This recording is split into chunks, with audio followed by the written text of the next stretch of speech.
ভেবেছিলাম চলে যাব, কিন্তু খেতে ডাকলো, খেতে যাই, যেটার জন্য বিয়ে বাড়িতে আসা। বিয়ে বাড়িতে খেতে যাবো না, এ কি বিয়ে বাড়ি মানে খাওয়া? তো এখন চলো খাই। ফার্স্ট এই যে সাদা ভাত, ডাল, চিপস, এই যে যেটা ছাড়া শুভ কাজ অসম্পূর্ণ, মাছ আমার ফেভারিট, বড়ি। মানে এখানে একজনের বিয়ে শেষ করতে পারিনি খাওয়া, এখানে এরা এদের বিয়ে, বাচ্চার অন্নপ্রাশনে কি খাওয়াবে সব কমপ্লিট, ছানার পায়েস হবে। ফালতু বলিস না, হ্যাঁ তুই বাদে।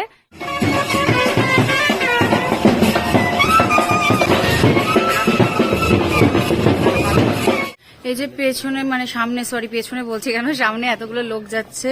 সে হচ্ছে এখন ফটোশুট করতে, মানে একদম সরে দিচ্ছে না, না আমার না ওর, আমাদের দুজনেই আমরা একদম কি করব ভগবান জানে। চলো কয়েকটা ছবি টবিতে তোলা যাক, আফটার অল বিয়ে বলে কথা। মেকআপ করে